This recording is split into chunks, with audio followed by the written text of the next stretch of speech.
meus queridos, tudo bem com vocês? Bem-vindos à nossa aula de Geografia. Estamos na aula do 9º ano, aula de número 56. Eu sou a professora Flaviane e não deixem então de ter em mãos os seus materiais.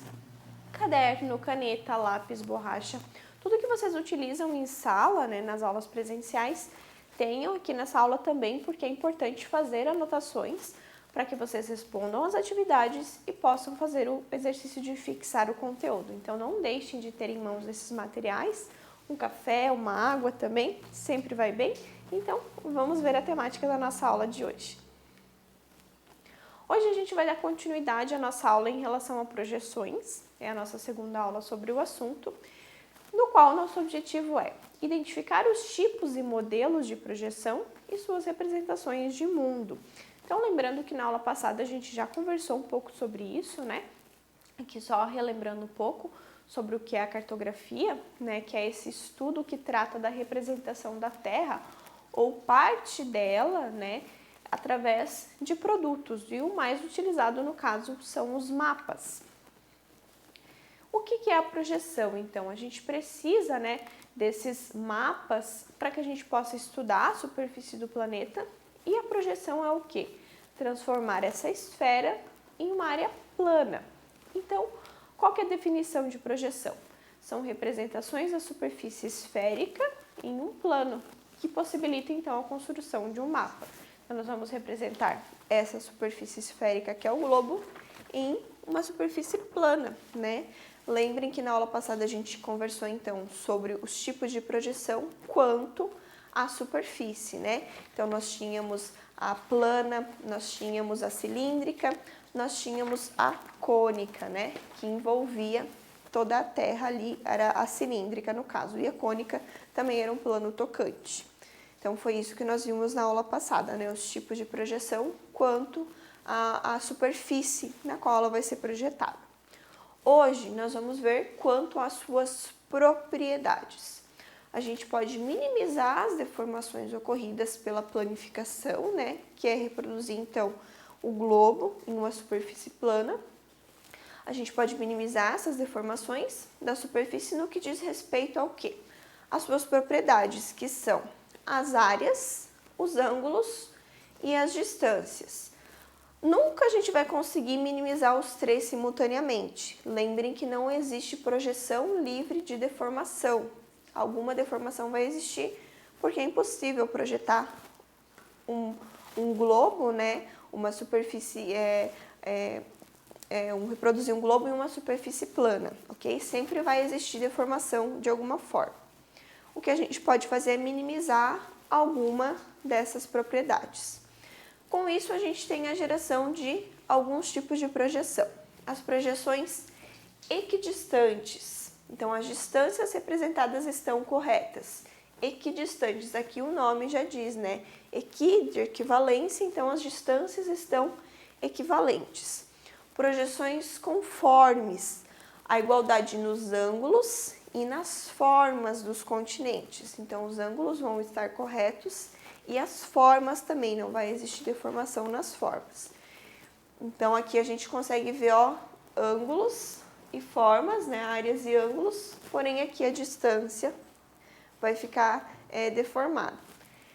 Projeções equivalentes. As distâncias e a proporção entre as áreas estão corretamente definidas, ok? Então, são esses tipos aqui que a gente vai ter com relação às propriedades, mas vamos ver um pouco melhor sobre isso.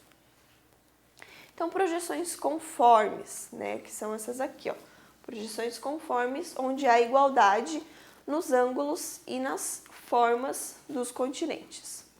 São projeções em que há o cruzamento de paralelos e meridianos em ângulos retos. Nesse tipo de projeção, os ângulos são conservados e as áreas vão apresentar deformações.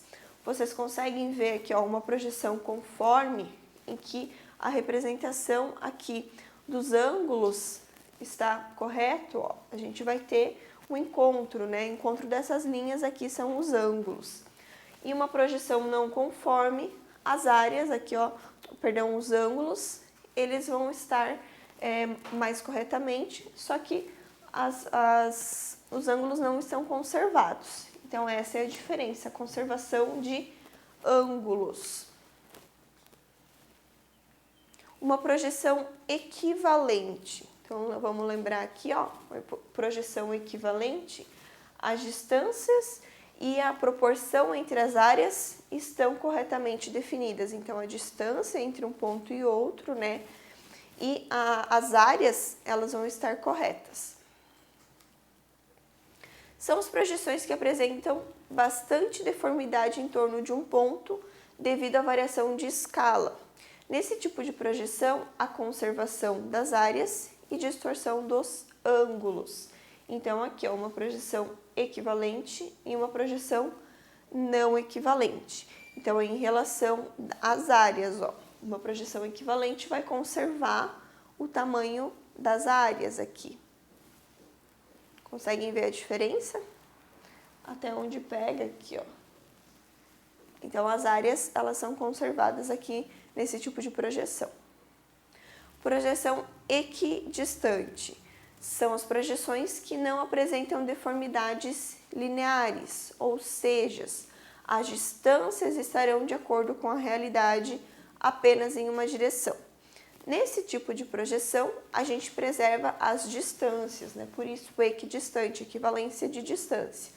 Mas as áreas e ângulos, elas acabam sendo deformadas. Aqui a gente tem uma projeção equidistante polar.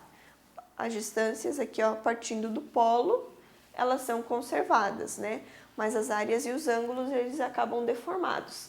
Tanto é que aqui, ó, o continente europeu, aqui, ó, tá todo deformado, ó. Mais próximo dos polos, a gente ainda tem uma certa... até que tá certo, mas quanto mais a gente se afasta, ó, mais deformação existe. Porém, as distâncias, elas são conservadas. Projeção afilática. São projeções que não preservam forma, ângulo, distância ou área. Ou seja, a gente não tem conservação das propriedades. Porém, nesse tipo de projeção, há minimização das deformações em conjunto. Então, são esses mapas aqui que a gente vai ter mais diferenciados, né? Esses tipos aqui mais diferenciados. Como eles não preservam um ponto em específico, tenta-se equilibrar todos os outros, tá? Por isso que é essa minimização das deformações em conjunto. Então, geram-se esses tipos de mapa. Quando vocês verem, né, essas projeções aqui mais diferenciadas, que não é exatamente, né, o globo, não é plana, cônica ou cilíndrica, como nós vimos, então elas são afiláticas. Com isso, a gente tem alguns modelos de projeção. Então, devido aos variados tipos de projeção, foram desenvolvidos modelos, né, por geógrafos, cartógrafos, estudiosos da área. A gente vai ver os modelos mais conhecidos. Os modelos foram desenvolvidos, então, com base nesses tipos aqui. Então, são modelos prontos, né, que podem ser utilizados para os mais variados tipos de representação. A gente tem, então, a projeção de Mercator. Ela foi apresentada pela primeira vez em 1569 por Gerald Mercator. É uma projeção conforme cilíndrica. Então, aqui, ó, ela pega o globo como um todo. Lembram da cilíndrica? Que deformava os polos, mas mantinha ali os continentes, era utilizada para representar os continentes. E o que é uma projeção conforme? Vamos voltar lá para olhar o que é uma projeção conforme. A igualdade nos ângulos e nas formas dos continentes. E é o que a gente vê aqui, então, ó.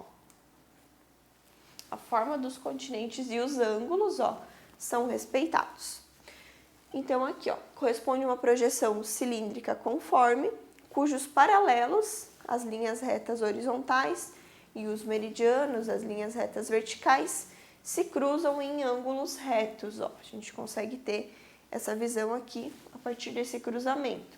Aqui nos continentes, nos polos, já há mais deformação. Nessa projeção, a superfície sofre deformação no sentido leste-oeste. Os polos se apresentam em exagero. A preservação dos ângulos e deformação das áreas, né? No caso das áreas aqui dos polos, então. A projeção de Peters foi apresentada em 1973 por Arno Peters. Contudo, ela é uma projeção reformulada. Ela foi apresentada antes, em 1885, por James Gall. Assim, ela também é conhecida como projeção Gall-Peters, né, porque foi formulada primeiramente por Gall e aperfeiçoada por Peters. Essa projeção corresponde a uma projeção cilíndrica equivalente. Então, o que era equivalente? Vamos voltar lá para a gente lembrar. Uma projeção equivalente às distâncias e a proporção entre as áreas estão corretamente definidas. Então, cilíndrica é aquela que pega o globo como um todo, né? Então, ó, a gente consegue representar o globo como um todo. Então, uma projeção cilíndrica equivalente e a sua principal característica é o achatamento no sentido leste-oeste e a deformação no sentido norte-sul.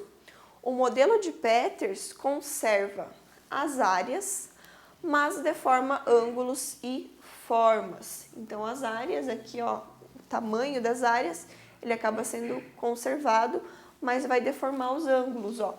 Vocês conseguem ver a diferença, ó, aqui da projeção do Mercator, onde os ângulos, ó, eles estão conservados. Aqui nós não temos a conservação dos ângulos, ó, existe essa diferença. A projeção de Robinson foi proposta em 1961 pelo geógrafo e cartógrafo Arthur Robinson. Corresponde a uma projeção afilática e pseudocilíndrica.